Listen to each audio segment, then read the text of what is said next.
Let's get start guys. आजकेर आलोच्य विषय हलो enterprise. What do you mean by enterprise? Enterprise माने कि देखो एंटारप्राइज माने होच्छे उद्यम। कोनो किछु जखन आमरा सम्मिलितभावे करी सेटाके आमरा एंटारप्राइज बली। माने कोनो किछु जखन एकसाथे आमरा मिलेमिशे करছি। चलो आमरा जेमन एखाने 5 जन आछि एबं आमि मिले 6 जन आछि। सपोज आमरा 6 जन मिले ठीक करलाम जे एकटा ग्रुप बानाबो, जे ग्रुपे आमरा शुधुमात्र कविता लिखबो एबं सेटा कवितागुलो कि रकम होबे, प्रेमेर कविता होबे बा कवितागुलो हच्छे विप्लवात्मक कविता होबे बा मोट कथा एमन एकटा ग्रुप बानालाम जेखाने आर्टिस्टिक बा क्रिएटिव सामथिंग थाकबे। एई जे चेष्टाटा এইটা হলো এন্টারপ্রাইজ বেসিক্যালি। বুঝতে পারলে কিনা? তো এন্টারপ্রাইজ মানে উদ্যম। এন্টারপ্রাইজ মানে কয়েকজন মিলে সম্মিলিতভাবে কোনো কিছু করার চেষ্টা, দ্যাট ইজ এন্টারপ্রাইজ। আগে বলো এন্টারপ্রাইজ বোঝা গেছে। এবং যিনি কবি রয়েছেন ওনার সম্বন্ধে একটা বড় ভিডিও বানানো আছে, তোমরা পারলে সেটা দেখে নিও। ভারতীয় একজন বিখ্যাত কবি, সে নিয়ে আর বিশেষ কিছুতে আসতে চাইছি না। কবিতাতে আসা যাক line by line, that's more important. ঠিক আছে। It started as a pilgrimage. এটা শুরু হয়েছিল পিলগ্রিমেজের মতো। পিলগ্রিমেজ মানে কি? পিলগ্রিমেজ মানে হচ্ছে, মানে ধরো তুমি কোনো ধর্ম অর্জনের জন্য বা পূর্ণ অর্জনের জন্য তুমি কোথাও ঘুরতে যাচ্ছ, তুমি কৈলাস যাচ্ছ, মানসরোবর যাচ্ছ, বা তুমি সৌদি আরবে যাচ্ছ, তুমি মক্কা মদিনাতে যাচ্ছ, বা তুমি কেদারনাথে যাচ্ছ। এগুলো কি? এগুলো হচ্ছে পিলগ্রিমেজ। তাহলে আমাদের যে জার্নিটা শুরু হয়েছিল, ইট মানে এটা, স্টার্টেড শুরু হয়েছিল, এটা শুরু হয়েছিল অ্যাজ পিলগ্রিমেজ। আমাদের জার্নিটা শুরু হয়েছিল পূর্ণ অর্জনের যাত্রার মতো। যখন কেউ পূর্ণ অর্জনের জন্য যায়, তখন যখন তুমি সৌদি আরবে যাচ্ছ, মক্কা মদিনাতে যাচ্ছ, যখন তুমি কেদারনাথে যাচ্ছ বদ্রীনাথের জন্য, যখন তুমি মানসরোবরে যাচ্ছ, যখন তুমি বেনারস যাচ্ছ ধর্মের জন্য যাচ্ছ, তখন তুমি ওই টাকা পয়সা গাড়ি বাড়ি ওইগুলোকে ভাবো না। তুমি শুধুমাত্র you are energetic enough and you are motivated enough, সেই জন্য তুমি যাচ্ছ। তাহলে it started as a pilgrimage. আমরা এটা জার্নিটা শুরু করেছিলাম কি হিসাবে? যেন আমরা পিলগ্রিমেজে যাচ্ছি বা পূর্ণ অর্জনে যাচ্ছি। ঠিক সেই রকম ভাবে আমরা কয়েকজন মিলে একটা জার্নি শুরু করলাম, পোয়েটিক জার্নি, ক্রিয়েটিভ জার্নি শুরু করেছিলাম। কি? একটা স্পিরিচুয়ালিটি নিয়ে বা একটা আধ্যাত্মবাদ নিয়ে, যে আমরা সেখানে পৌঁছাবো বা আমরা ক্রিয়েটিভ ওয়েতে একটা গোলে পৌঁছাবো, সেই রকম। মানে এখানে তোমার ওই যে ক্রিয়েটিভ গ্রুপ ফরমেশন, তোমরা কয়েকজন মিলে একটা ক্রিয়েটিভ গ্রুপ বানালে, তোমরা কয়েকজন মিলে একটা গ্রুপ বানালে এবং সেই গ্রুপটার মধ্যে ঠিক করলে যে আমরা সবাই কবিতা লিখবো, তোমরা গ্রুপটার মধ্যে ঠিক করলে যে আমরা সোশ্যাল ওয়ার্ক করবো, তোমরা গ্রুপটার মধ্যে ঠিক করলে যে আমরা সমাজের কোনো একটা নির্দিষ্ট ইস্যুসকে বারবার রেজ করব। এইভাবে তোমরা যে গ্রুপটা বানালে, এটা ফুল অফ স্পিরিচুয়ালিটি ছিল। মানে আমি তো এগুলো কিছু ছিল না, আমরা সবাই সেই গোলে পৌঁছাবো, সেই উদ্দেশ্য নিয়ে আমরা সবাই বানালাম। তাহলে ইট স্টার্টেড, এটা শুরু হয়েছিল অ্যাজ এ পিলগ্রিমেজ, একটা পূর্ণ অর্জনের জার্নির মতো এটা আমরা শুরু করেছিলাম। স্টার্টেড অ্যাজ এ পিলগ্রিমেজ মানে আমাদের অর্গানাইজেশনটা, এই যে গ্রুপ ফরমেশনটা হয়েছিল, সেটা ক্রিয়েটিভ রাইটিংয়ের হতে পারে, যেখানে কবিতা দল হতে পারে, বা সেটা হতে পারে যে আমরা কোথাও সমাজের কোনো প্রবলেম সলভ করব, সেই নিয়ে গ্রুপ ফরমেশন হতে পারে। তাহলে ইট স্টার্টেড, এটা শুরু হয়েছিল অ্যাজ এ পিলগ্রিমেজ। পিলগ্রিমেজ মানে কি? What do you mean by pilgrimage? Pilgrimage মানে হচ্ছে পূর্ণ অর্জনের জন্য যে জার্নিটা করি, ঠিক সেই রকম ভাবে আমাদের এই ওয়ার্কটা বা আমাদের এই গ্রুপটা ফর্ম হয়েছিল। ফার্স্ট লাইন দেখো, কার কি অসুবিধা আছে আমাকে বলো। First line, the very first line, কার যদি কিছু অসুবিধা আছে আমাকে বলো। তাহলে দেখো, তাহলে কি হলো? দ্বিতীয়, এক্সাল্টিং মাইন্ডস। আমাদের তখন উদ্দীপ্ত মন, এক্সাল্টিং মাইন্ডস।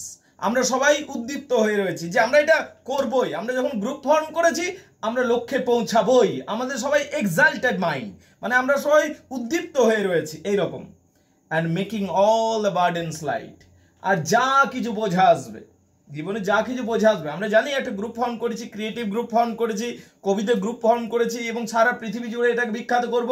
এবং তার সামনে, আমাদের সামনে নিশ্চয়ই অনেক চাপ আসবে, বার্ডেন আসবে, কিন্তু ওই বার্ডেনগুলোকে না, ওই চাপগুলোকে আমরা সব সহ্য করে নেব বা খুব সহজে মানিয়ে নেব, এইটা আমরা ভেবেছিলাম। তাহলে ইট স্টার্টেড, এটা শুরু হয়েছিল অ্যাজ এ পিলগ্রিমেজ। যখন আমরা শুরু করেছিলাম এটা শুরু করেছিলাম অ্যাজ এ পিলগ্রিমেজের মতো, মানে একটা পুণ্য অর্জনের মতো। এত আধ্যাত্মবাদ ছিল আমাদের মধ্যে এতটা মানে এতটা আমাদের মধ্যে এনার্জি ছিল, যেভাবে যেন আমরা পুণ্য অর্জনের জন্য বেরিয়ে গেছি। এইরকম ভাবে আমরা একটা গ্রুপ তৈরি করেছিলাম যেখানে ক্রিয়েটিভ ওয়ার্ক আলোচনা করব। এক্সাল্টিং মাইন্ডস, আমাদের মাইন্ডগুলো, আমাদের মস্তিষ্কগুলো ছিল এক্সাল্টেড ছিল, মানে উদ্দীপ্ত ছিল, অনুপ্রেরিত ছিল, এইগুলো ছিল। And making all the burdens light, এবং সমস্ত যা কিছু বোঝা আসবে সেগুলোকে আমরা হালকা করে নিতে রাজি। যা আসবে আমি জানি তো, আমরা যখন গ্রুপ ফর্ম করেছি সেটা যত এগিয়ে যাব সামনে বার্ডেন আসবে, আমাদের উপর বোঝা আসবে, সেটা আমরা জানি, কিন্তু সেগুলোকে আমরা হালকাভাবে নিয়ে নেবো বা সেগুলোকে আমরা হালকা করে নেব। তাহলে মেকিং দ্য বার্ডেনস লাইট, আমরা আমাদের মন এতটাই উত্তেজিত ছিল, এতটাই এক্সাল্টেড ছিল, এতটাই অনুপ্রেরিত ছিল যে আমরা যে কোনো বোঝাকে হালকাভাবে নিতে শুরু করি। আরে বোঝাই দিবি তো, তুই দে বোঝা, এরকম ছিল। মানে খুব লাইট ভাবে নিতে শুরু করেছিলাম আমরা যে কোনো চাপকে, ঠিক আছে। দ্য সেকেন্ড স্টেজ, এটা ছিল তাহলে ফার্স্ট স্টেজ এন্টারপ্রাইজ শুরু করার। এইটা যে কোনো এন্টারপ্রাইজ, যে কোনো কাজ যখন তুমি শুরু করবে, এইটা হলো ফার্স্ট স্টেজ। প্রথম খুব আগ্রহ থাকে, ঠিক আছে, হুচুকে বৈরাগী, বোঝো তো, সেই দুদিন তোমার পুরো আগ্রহ, ঠিক আছে, সেইটা থাকবে তোমার প্রথমে, যেমন সেই ওইটার জন্য দিন রাত এক করে তুমি ভাববে। এটা ছিল ফার্স্ট স্টেজ। এবং তোমার যে সঙ্গপাঙ্গরা ছিল, বা তোমার যে গ্রুপ ফ্রেন্ডসরা ছিল, তোমার যে কলিগসরা ছিল, তোমার যে কম্প্যানিয়ন্সরা ছিল, তারাও বলছিল হ্যাঁ যাই চাপ আসুক সব সহ্য করে নেবো, সব দেখে নেবো, এইরকম একটা মানসিকতা। যে that is the first stage of any enterprise. যে কোনো এন্টারপ্রাইজ শুরু করে এটা ফার্স্ট স্টেজ। বলো এইটুকু বোঝা গেছে কিনা, লাইট পর্যন্ত বোঝা গেছে কিনা? কাম অন গাইস, এরপরে আসছি দ্য সেকেন্ড স্টেজ। এরপরে এলো দ্বিতীয় স্টেজ। ফার্স্ট স্টেজ পার হয়ে গেল, এরপর এলো দ্য সেকেন্ড স্টেজ। দ্বিতীয় স্টেজ যখন এলো, explored but we did not test the call. Well, দ্বিতীয় স্টেজ এলো, স্বাভাবিকভাবে প্রথম স্টেজ পার করে দিলাম, এক্সপ্লোর্ড, তারপরে এলো দ্য সেকেন্ড স্টেজ। কি এলো? দ্বিতীয় স্টেজটা এলো, but we did not test the call. The sun beat down to match our age, but we did not test the call. কিন্তু আমরা কিন্তু ভেঙে পড়িনি। দ্বিতীয় স্টেজ এলো, এক্সপ্লোর্ড হলো, আমরা নতুন কিছু খুঁজে বের করলাম, নতুন সমস্যার সম্মুখীন হলাম, নতুন বিষয় দেখলাম, but we did not test the call, মানে we did not leave the thing, আমরা হেরে যাইনি। We did not leave the project, এইটা বলতে চাইছি, we did not leave the project, আমরা প্রজেক্টটাকে ছেড়ে দিলাম না। হ্যাঁ, সমস্যা বাড়লো, দ্বিতীয়বার যখন এলো, মানে দ্বিতীয় ধাপে গেলাম, তখন সমস্যা চাপ বাড়লো, কিন্তু আমরা সেগুলোকে did not test the call, আমরা সেগুলোকে কিন্তু ছেড়ে দিলাম না। Right? The sun beat down to match our age, সূর্য, the sun beat down to match our age, যেন সূর্যের প্রখরতাও আমাদের সামনে যেন নতমস্তক হচ্ছিল। The sun beat down to match our age, আমাদের যে প্রবৃত্তি ছিল, আমাদের প্রখরতা ছিল, আমাদের যে উদ্দীপনা ছিল, সেইটা যেন সূর্য তার সাথে বেগ দিতে পারছিল না, এতটা আমাদের মধ্যে উদ্দীপনা ছিল। দ্বিতীয় স্টেজেও উই স্টুড, আমরা দাঁড়িয়েছিলাম সংঘবদ্ধভাবে বা এক হয়ে দাঁড়িয়েছিলাম। উই স্টুড ভেরি ওয়েল, খুব ভালোভাবে দাঁড়িয়েছিলাম। আই থট, আমি ভেবেছিলাম, observed and put down copious notes. I thought, আমি ভাবলাম, অবজার্ভড, এগুলো দেখলাম, অ্যান্ড পুট ডাউন, লিখে ফেললাম, কপিয়াস নোটস, এবং আমি এগুলো লিখে ফেলেছিলাম। ঠিক আছে, দেখো, স্টুড, আমরা দাঁড়িয়েছিলাম ভেরি ওয়েল, আমাদের সামনে সমস্যা এসেছিল। দ্বিতীয় স্টেজে যখন পৌঁছালাম, দ্বিতীয় স্তরে যখন পৌঁছালাম, সমস্যার হ্রাস বাড়লো, সমস্যা বাড়লো, কিন্তু আমরা কেউই নতমস্তক হলাম না। তার কারণ আমরা এতটাই ইন্সপায়ার্ড, যেন সূর্যের প্রখরতাও আমাদের সামনে নতমস্তক হচ্ছে। আমরা এতটাই তেজস্বী ছিলাম, এতটাই ইন্সপায়ার্ড ছিলাম। বুঝতে পারলে কিনা? We stood it very well, সেই চাপগুলোকে আমরা সহ্য করে নিলাম ভেরি ওয়েল, কমফোর্টেবলি, খুব সহজভাবে। তার কারণে এই 10 দিন হয়েছে তোমার গ্রুপ ফরমেশন, তোমার ইউটিউব জার্নি, তোমরা 10 জন মিলে তোমরা ঠিক করেছো ইউটিউব ভিডিও বানাবো, সাকসেসফুল হয়েই ছাড়বো। তো 10 জন, সামনে কিছুদিন ভিউ ডাউন হয়ে গেল, ঠিক আছে, কোনো ব্যাপার নেই, চল 10 জন মিলে ঠিক করেছি ভিডিও দিয়েই যাবো, আর ভালো করে দিয়ে যাবো। এই যে এটা হলো সেকেন্ড স্টেজ। সেকেন্ড স্টেজে এলো, কিন্তু আমাদের অনুপ্রেরণা, আমাদের উদ্দীপ্ত যেরকম হয়েছিলাম, আমাদের যে উদ্দীপনা ছিল, সেগুলো কোনো অংশে কমলো না। যেন আমরা, আমাদের মধ্যে সূর্যের তেজ রয়েছে, সূর্যের তেজও, সূর্যের প্রখরতাও যেন আমাদের কাছে বো ডাউন করছে, মাথা নত করছে, এইরকম হয়েছিল আমাদের। I thought, আমি ভাবলাম, observed and put down the copious notes on things that pleasant soul and broad, the way the serpent and the goat's 3 cities where the sage had thought. এরপরে কিন্তু একটা আমি নোট করলাম, একটা জিনিস পাল্টে গেল, কিন্তু কি এলো?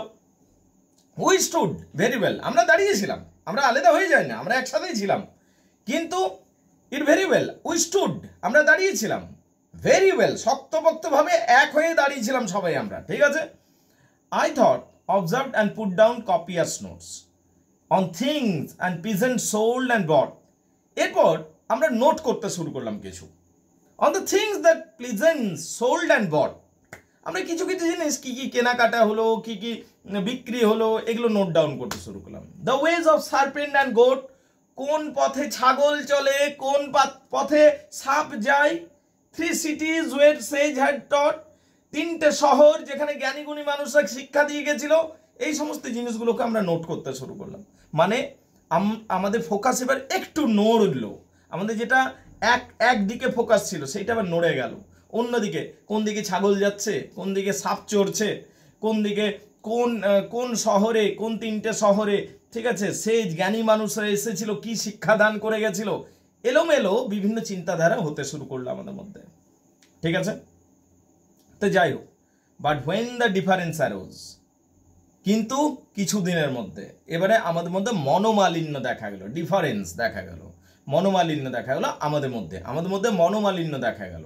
অ্যারোজ মানে সৃষ্টি হলো। বাট কিন্তু হোয়েন দ্য ডিফারেন্স অ্যারোজ, কিছুদিনের মধ্যে আমাদের মধ্যে ডিফারেন্স বা মনোমালিন্য দেখা গেল on how to cross a dispatch path এবং ডেজার্ট পাথ। এবং আমরা ভাবতে শুরু করলাম how to cross this desert path. এই যে ডেজার্টটা, মরুভূমি সম বলে মনে হচ্ছে এইবার, যেটা প্রথম দিনে সবাই উৎসাহিত ছিলাম, দ্বিতীয় দিনেও এক ছিলাম মোটামুটি, তৃতীয় দিনে মনোমালিন্য দেখা গেল, এবং চতুর্থ দিনে আমরা বলতে শুরু করলাম এত বড় মরুভূমির মতো নির্জন মরুভূমি কি করে পার করব, আমাদের মধ্যে প্রশ্ন দেখা গেল, ঠিক আছে? তাহলে কি হলো? আমাদের মধ্যে ডাইভারশন চলে এসছে ইতিমধ্যে, যখন আমরা ওই ছাগল যাওয়ার রাস্তা দেখছি, সাপ যাওয়ার রাস্তা দেখছি, কোন শহরে কোন জ্ঞানী মানুষ কি বলে গেছে, এই সমস্ত কথাগুলো বলছি, মানে অ্যাটেনশন আমাদের ফ্লাকচুয়েট হয়ে গেছে, এদিক ওইদিক হয়ে গেছে।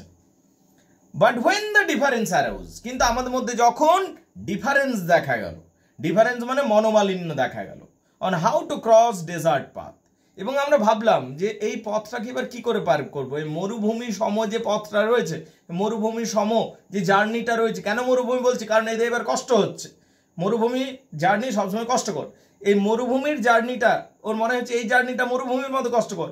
তখন ওদের মধ্যে ডিফারেন্স দেখা গেল, ডিফারেন্স অ্যারোজ মানে সৃষ্টি হলো, তাদের মধ্যে বিপরীত চিন্তাধারা, তাদের মধ্যে ডিফারেন্স অফ ওপিনিয়ন, তাদের মধ্যে বিচারধারার মত পার্থক্য দেখা গেল, এইগুলো সৃষ্টি হয়ে গেল। এবং তারা ভাবতে শুরু করলো how to cross the desert part, এই মরুভূমি সময় কষ্টকর জার্নিটা কমপ্লিট কি করে করব, যাবো কি করে। We lost A loyal friend, এরপর প্রথম আঘাতটা পেয়ে গেল। We lost A loyal friend, আমাদের মধ্যে একটা বন্ধু বললো না আমি এত ওদের সাথে যাবো না, আমার রাস্তা আলাদা, আমি সরে যাচ্ছি। We lost A loyal friend, যে বন্ধুটা সব থেকে বেশি লয়াল ছিল, যে বন্ধুটা সব থেকে বেশি অনেস্ট ছিল, যে বন্ধুটা সবচেয়ে বেশি সৎ ছিল, যে বন্ধুটা সব থেকে বেশি আগ্রহ দেখিয়েছিল, যে বন্ধুটা সব থেকে বেশি ইনিশিয়েটিভ নিয়েছিল, সেই বন্ধুটাই সরে দিল। যা আমি সরে দেব। কেন? কি বলছে দেখো, we lost a friend, we lost a friend, আমরা একটা বন্ধুকে তারপর হারিয়ে ফেললাম। হু স্টাইল প্রোজ, যার লেখাটা, যার প্রোজ রাইটিংগুলো, যার ক্রিয়েটিভ রাইটিংগুলো, who stylish prose was quite the best of all our batch, যে ছিল আমাদের গ্রুপটার মধ্যে বেস্ট, সে বললো আমি সরে যাব। আমাদের গ্রুপটার মধ্যে যে দ্য মোস্ট ক্রিয়েটিভ রাইটার ছিল, সে বললো আমি সরে যাব, I am not with you guys, ন ন এরকম বলছে, বুঝতে পারলে? সো ও সরে দিল। চলো, তাহলে কি এখানে একটা বড় ধাক্কা খেয়ে গেলাম আমরা সবাই ভেবেছিলাম একসাথে দাঁড়িয়ে থাকবো, একসাথে চলবো, একসাথে সাফল্য অর্জন করব, কিন্তু আমাদের মধ্যে থেকে, আমাদের গ্রুপ থেকে the most energetic friend, the most creative friend ও দিল সরে। বুঝতে পারলি কিনা? তাহলে we lost a friend who stylish prose, যার অপূর্ব সুন্দর রাইটিংটা, প্রোজ মানে রাইটিং এর কথা বলছে, টেক্সটগুলো, was quite the best of all our batch, আমাদের ব্যাচটা, আমাদের গ্রুপটার মধ্যে ওর রাইটিংগুলো ছিল সব দিকে ভালো, বেস্ট ছিল, কিন্তু সে সব দিকে শ্রেষ্ঠ ছিল। সে বলে আমি সরে যাচ্ছি, আমি তোর সাথে আর থাকবো না, যা। ঠিক আছে? A shadow falls on us and grows, আমাদের এই যে জার্নিটা ছিল এইটার উপর যেন একটা ছায়া পড়ে গেল, একটা ছায়া, একটা অন্ধকার ছায়া, একটা হতাশার ছায়া পড়লো যে আমাদের কি জার্নিটা কমপ্লিট হবেও, তার কারণ সবাই তো সরেই গেল। সো তাহলে কি হচ্ছে, এ শ্যাডো মানে একটা হতাশার ছায়া, এখানে শ্যাডো বলতে ছায়া, তো এখানে হতাশার ছায়া বা একটা অন্ধকার ছায়া পড়লো কিসের উপর, আমাদের উপর, অনাস আমাদের উপর, অ্যান্ড গ্রোজ এই যে গ্রোথটা হচ্ছিল, এই যে উন্নতিটা হচ্ছিল, এই উন্নতির উপরে একটা অন্ধকার ছায়া পড়ে গেল। এই পর্যন্ত দেখে নাও কার কি অসুবিধা আছে আমাকে বলো, কেমন? ঠিক আছে, তাহলে তার পরের অংশে আসি এবার।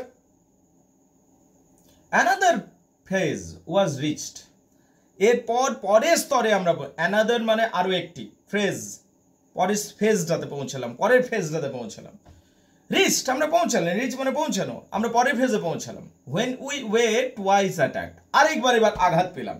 প্রথমবার আঘাত ছিল যে বন্ধু, the most loyal friend, the most energetic friend, the most YONO the most creative friend যে সরে গেছে, ওটা ছিল ফার্স্ট অ্যাটাকটা। এবার দ্বিতীয় অ্যাটাকটা এলো এবং দ্বিতীয়বার আঘাতটা পেলাম কি, another phase was reached when we, দ্বিতীয় ফেজে পৌঁছালাম, তখন আমরা কি পেলাম, টুয়াইস অ্যাটাক, দ্বিতীয়বার আঘাত পেলাম। উই লস্ট আওয়ার ওয়ে, চল আমরা আমাদের রাস্তা হারিয়ে ফেললাম। আমরা কি বলেছিলাম, কবিতার গ্রুপটা কেন বানিয়েছিলাম, এই জন্য যে আমরা ক্রিয়েটিভ রাইটিং করব, ঠিক আছে, এইটা ছিল আমাদের উদ্দেশ্য, এইটা ছিল আমাদের ওয়ে। কিন্তু আমাদের মধ্যে কেউ কেউ আবার পলিটিক্যাল বিষয়ে ইন্টারফেয়ার করতে শুরু, বা পলিটিক্যাল রাইটিং শুরু করলো, বা পলিটিক্যালি বায়াস রাইটিং লিখতে শুরু করলো, বা আমাদের মধ্যে কেউ কেউ বলতে শুরু করলো যে গ্রুপটা অন্য কিছু বানিয়ে দে, চল এটা হয়েছে, চল এবার বিজনেসের একটা গ্রুপ বানিয়ে দিই। মানে আমরা এবার যেন রাস্তা হারিয়ে ফেললাম, ঠিক আছে। তাহলে এইটা হলো দ্বিতীয় আক্রমণ। প্রথমে একটা the most loyal friend, the most creative friend চলে গেল, এটা ছিল প্রথম আঘাত। দ্বিতীয় আঘাত হলো যেটা আরো বেশি বড় ছিল, সেটা হলো রাস্তাটাই হারিয়ে ফেললাম, বা আমাদের যে মোরালিটি ছিল বা আমাদের যে আইডিয়ালিজম ছিল সেইটার সাথে কম্প্রোমাইজ করার একটা টেন্ডেন্সি দেখা গেল। তাহলে এখানে দ্বিতীয় আঘাত, দ্বিতীয় আঘাতে কি দেখলাম, উই লস্ট আওয়ার ওয়ে, এখানে কি দেখলাম, আমরা আমাদের রাস্তা হারিয়ে ফেললাম। এটা সব থেকে বেশি ভয়ানক বিষয়। এ সেকশন ক্লেম ইটস লিবার্টি, আমাদের দলের একটা, আমাদের যে গ্রুপটা ছিল তার মধ্যে একটা অংশ, এ সেকশন একটা অংশ, আমাদের ধর 10 জন ছিল গ্রুপে, সেই 10 জনের মধ্যে 3 জন বলে উঠলো, একজন তো আগেই চলে গেছে, 9 জন ছিল এখন, সেই 9 জনের মধ্যে 3 জন বলে উঠলো, একটা সেকশন বলে উঠলো, ক্লেম দাবি করলো ইটস লিবার্টি, আরে আমরা স্বাধীন হতে চাই, আমরা আলাদা থাকবো এবং আমরা পলিটিক্যাল রাইটিং লিখবো, রাইট। তাহলে আমরা বলেছিলাম এটা একটা ক্রিয়েটিভ, এটা একটা নন পলিটিক্যাল, এটা একটা আর্টিস্টিক অর্গানাইজেশন হবে। সেখান থেকে একজন তো আগেই সরে গেল, এইবার যে 9 জন আছে 9 জনের মধ্যে আবার 3 জন বললো না না না আমি আর থাকবো না, আমরা সাইড লাইন হয়ে যাব, আমরা নিজেদের রাস্তা এবার দেখবো, আমরা পলিটিক্যাল রাইটিং লিখবো, আমরা নির্দিষ্ট দলের হয়ে আমরা এবার লেখাজোখা করবো। তাহলে ওদের আইডিয়ালিজম আলাদা হয়ে গেল এবং তারা তাদের স্বাধীনতা, প্রত্যেকটা মানুষেরই স্বাধীনতা আছে, তারা বললো আমরা স্বাধীন হবো, আমরা তোদের গ্রুপে থাকবো না, আমরা নিজেদের মতো গ্রুপ ফর্ম করব। তো তারা আলাদা হয়ে গেল, সেকশন ক্লেম ইটস লিবার্টি, আমাদের দলেরই একটা অংশ সরে গেল এবং তারা তাদের স্বাধীনতা ঘোষণা করলো, টু লিভ দ্য গ্রুপ, এবং আমাদের গ্রুপটা ছেড়ে দিল, রাইট, ওকে ফাইন। ধরো এটা অন্যভাবে ব্যাখ্যা করা যেতে পারে, যখন একটা টিউশন শুরু হয়েছে, ধরো সেখানে 50 জন ছিল, এবার টিউশনের মধ্যে যে সব থেকে বেশি ভালো পড়াশোনা করছে, সবচেয়ে বেশি লয়াল স্টুডেন্ট, সেই ছেড়ে দিল প্রথমে, ওকে ফাইন, হতে পারে। তার কিছুদিন পর 5 জন মিলে বললো না আমরা অন্য কোথাও চলে যাই, তাহলে এটা আরেকটা অ্যাটাক হলো। তাহলে ফার্স্ট অ্যাটাক, সেকেন্ড অ্যাটাক, ঠিক সেই রকম যে কোনো এন্টারপ্রাইজ, এন্টারপ্রাইজ মানে উদ্যম নিয়ে চলা, যে কোনো কিছু, সেটা তোমরা 10 জন মিলে ঠিক করেছে যে একটা বিজনেস খুলবো, সেখানে 10 জন প্রথম দিন খুব আগ্রহ, কিন্তু 6 মাস যেতে না যেতেই 10 জনের মধ্যে একজন সরে দিল, একটা পার্টনার। এবার আরো 1 বছরের মাথায় 9 জনের মধ্যে আরো 3 জন বললো না আমরা এবার অন্য বিজনেস করব, সরে গেল। এইভাবে জিনিসটা সরে সরে যাচ্ছে। তাহলে এন্টারপ্রাইজের আর কি দশা হচ্ছে বোঝো, ঠিক আছে।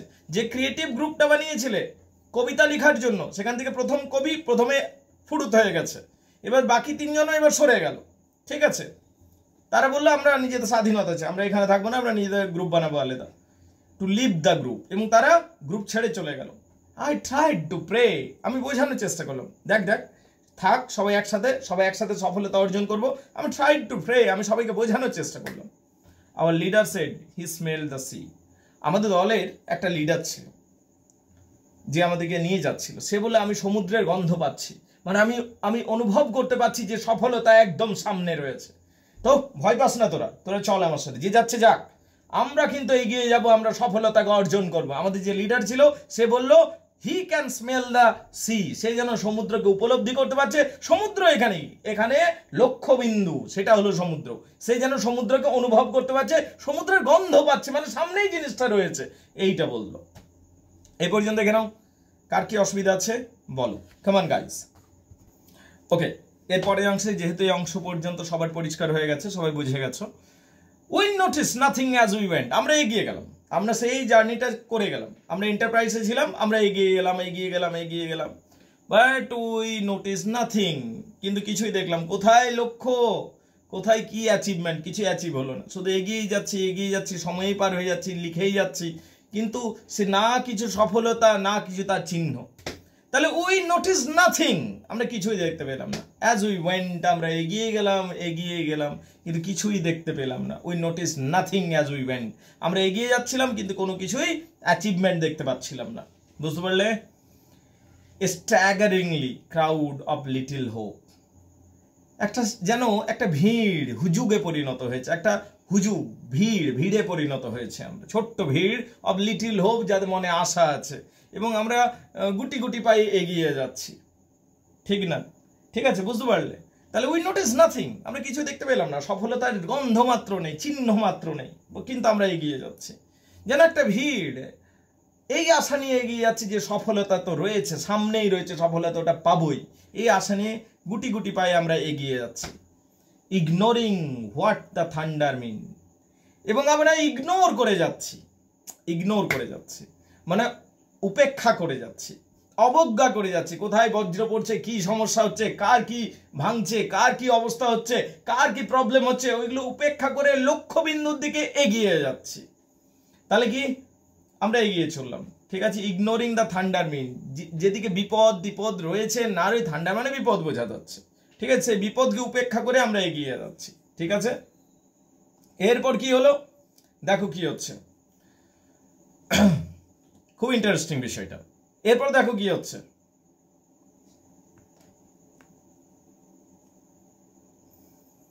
we noticed nothing, we went staggering crowd, ignoring the thunder meant, deprived of common needs like soap, deprived of মানে বঞ্চিত করছি আমরা নিজেদেরকে, আমরা এতটাই ফোকাসড নিজেদের সফলতার দিকে, নিজেদের লক্ষ্যর দিকে, যে আমাদের যেটা কমন নিড, যেমন একটা সাবান, তুমি স্নান করবে, তার জন্য সাবান দরকার, সেই জন্য সোপ কথাটাকে ইন্ডিকেট করা হচ্ছে। সোপ হচ্ছে কমন নিডকে ইন্ডিকেট করে, যে তুমি বেঁচে থাকার জন্য নিজেকে পরিষ্কার পরিচ্ছন্ন করবে কিনা, তার জন্য সাবান দরকার। সেই সাবানের পর্যন্ত আমরা কথা ভাবছি না, এতটা ডেডিকেশনের সাথে আমরা লেগে রয়েছি, বা এতটা লক্ষ্য নিয়ে এতটা চেষ্টা করছি আমরা লক্ষ্যে পৌঁছানোর জন্য, এবং আমরা ওভারলুক করছি, আমরা নিজেদেরকে ডিপ্রাইভ করছি, উপেক্ষা করছি, বঞ্চিত করছি সাধারণ নিডগুলো থেকেও, সাবানের মতো সাধারণ প্রয়োজনীয় বিষয়গুলো থেকেও। তো সেই জন্য সোপ কথাটাকে বলে deprived of common needs like soap. আমরা নিজেদের লক্ষ্য বিন্দুতে পৌঁছানোর জন্য, লক্ষ্যে পৌঁছানোর জন্য এতটাই নিজেদেরকে বঞ্চিত করছি চারিদিক থেকে, যেখানে সাবান পর্যন্ত, একটা সাধারণ নিড সাবান পর্যন্ত নেই। সামওয়ে ব্রোকেন, এই রাস্তায় চলতে কেউ ভেঙে পড়ে গেল, কারো পিঠ ভেঙে গেল, পুরো তার কেরিয়ার ভেঙে গেল, কেউ পুরো ব্রোকেন হয়ে গেল, মানে সর্বশান্ত হয়ে গেল, কমপ্লিটলি এক্সস্টেড হয়ে গেল এই জার্নি করতে। সাম মিয়ারলি বেন্ড, কেউ ঝুঁকে গেল, আর পাচ্ছে না, ঝুঁকে গেল, কেউ ভেঙে গেল, সর্বশান্ত হয়ে গেল, ধ্বংস হয়ে গেল, এগুলো চলতে। সাম মিয়ারলি বেন্ড, কারো কোমর ভেঙে গেল, মানে একদম ঝুঁকে গেল, ওর আর ক্ষমতা নেই যে সে আর যেতে পারবে। বুঝতে পারলে কিনা? এরপর কি হলো, তাহলে এই অবস্থায় দাঁড়িয়ে আছে। এখানে আমরা দেখতে পাচ্ছি কেউ ঝুঁকে গেল, কেউ আর বলছে আমি আর যেতে পারবো না, এইরকম বেন্ট। তারপরে কি হলো দেখা যাক। আচ্ছা, এই বেন্ট পর্যন্ত দেখে নাও ক্লিয়ার কিনা, গাইজ কাম অন। তাহলে গাইজ এই জায়গাটাকে আরেকবার বলছি আমি, ঠিক আছে? এই জায়গাটাকে আরেকবার বলি আমি, alright? When finally we reach the place, when finally we reach the place, যখন আমরা, যখন ফাইনালি শেষ পর্যন্ত, we reach the place, যখন শেষ পর্যন্ত আমরা ওই স্থানে পৌঁছালাম, মানে লক্ষ্য কেন্দ্রে পৌঁছালাম, when যখন ফাইনালি শেষ পর্যন্ত, we reach the place, যখন শেষ পর্যন্ত আমরা সেই প্লেসটাতে পৌঁছালাম। প্লেস কোনটা? যেটা আমাদের লক্ষ্যবিন্দু ছিল, যেখানে আমাদের লক্ষ্য ছিল, সেই প্লেসে পৌঁছালাম, যখন জার্নিটা কমপ্লিট করলাম। when যখন ফাইনালি শেষ পর্যন্ত, আমরা যারা আমরা ডেডিকেশনের সাথে স্যাক্রিফাইস করে করে, অনেক টর্চার সহ্য করে, অনেক স্যাক্রিফাইস সহ্য করে যখন আমরা পৌঁছালাম ওই ফাইনাল পয়েন্টে, we reach the place, we hardly new, আমরা যেন বিশ্বাস করতে পারলাম না, হোয়াই উই আর দেয়ার, যে আমরা এখানে কেন এসেছি। মানে এত স্যাক্রিফাইস করলাম, এত ত্যাগ করলাম, এত কিছু পরিশ্রম করলাম, একে একে সবাই চলে গেল, আমরা ডেডিকেশনের সাথে টিকে রইলাম, এত দিন ধরে খাটলাম, এবং আজকে যখন ওইখানে পৌঁছালাম তখন এইটুকু আমাদের অ্যাচিভমেন্ট, এইটুকু ব্যাস, এইটুকু যেন এত কিছু করছিলাম, এইটা বললাম। We hardly knew why we were there, আমরা যেন বুঝতেই পারলাম না, জাস্টিফাই করতে পারলাম না যে এইটুকুর জন্য আমরা এত কিছু করছিলাম। The trip had darken every face, এই যে জার্নিটা, এই ট্রিপটা প্রত্যেকটা মুখমণ্ডলকে ডার্কেন করে দিয়েছিল।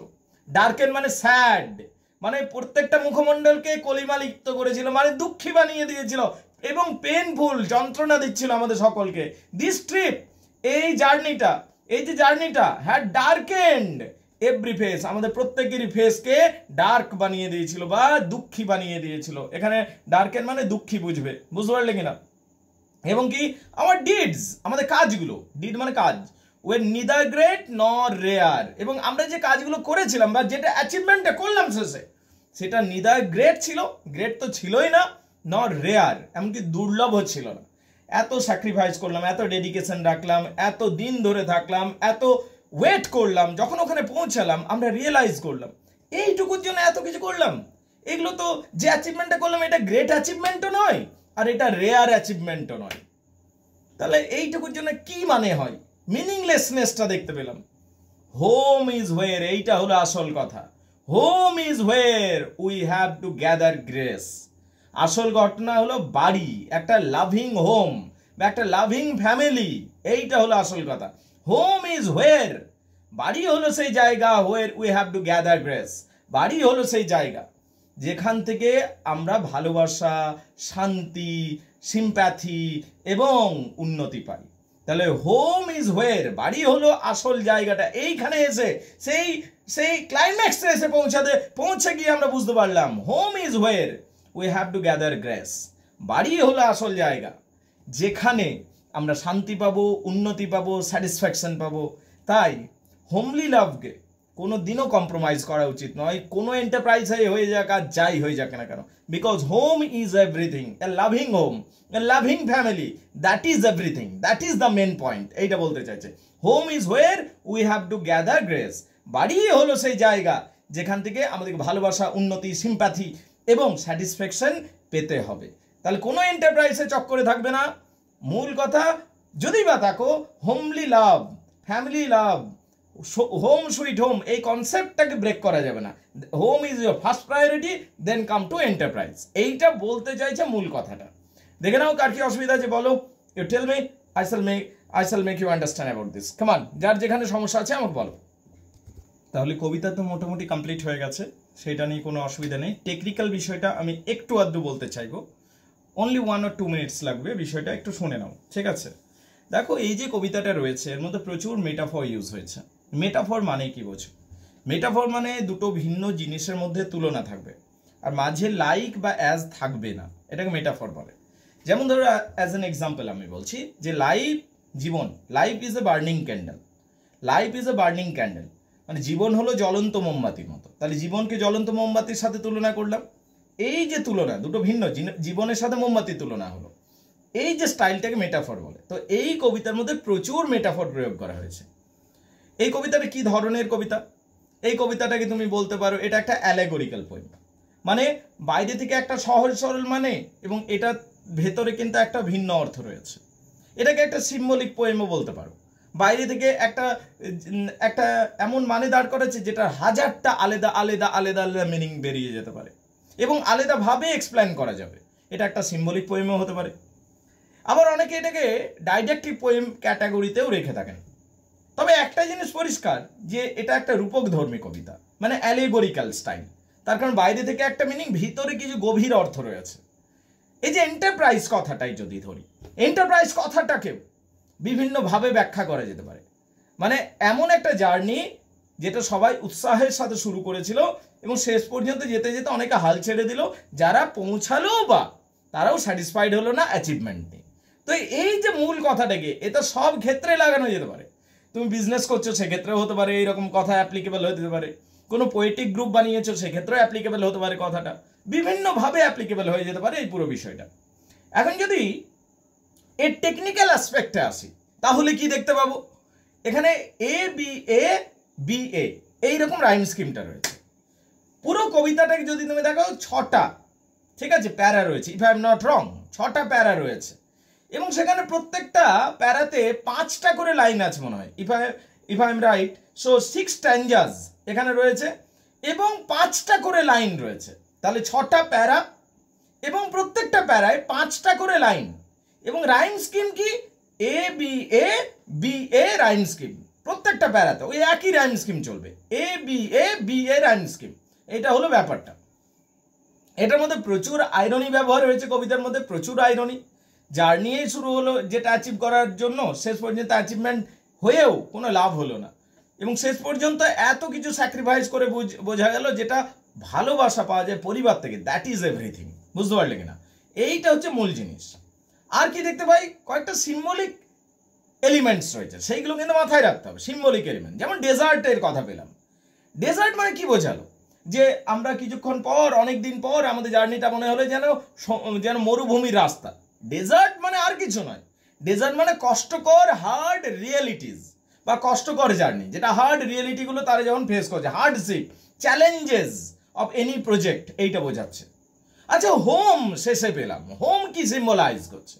হোম সিম্বলাইজ করছে ultimately a place where you will get fulfilment, যেখানে তুমি সন্তুষ্টি পাবে, যেখানে সম্পূর্ণতা পাবে, দ্যাট ইজ হোম। তুমি বার্ডেন কথাটা পেয়েছো। বার্ডেন মানে কি? একাধিকবার বার্ডেন পেয়েছি। বার্ডেন মানে হচ্ছে শুধুমাত্র চাপ। তো চাপ মানে কি? সেটা ইমোশনাল বার্ডেন হতে পারে, সেটা কাজের চাপ হতে পারে, সেটা হচ্ছে শারীরিক পরিশ্রমের বার্ডেন হতে পারে। তো বার্ডেন কথা থেকে স্পিরিচুয়াল অ্যাঙ্গেল থেকেও ডিসকাস করা যেতে পারে, স্পিরিচুয়াল বার্ডেনও বলা যেতে পারে। তো এইভাবে কবিতাটাকে ব্যাখ্যা করা যেতে পারে। কবিতার মধ্যে প্রচুর আইরনিও ব্যবহার হয়েছে, এটা মাথায় রাখতে হবে।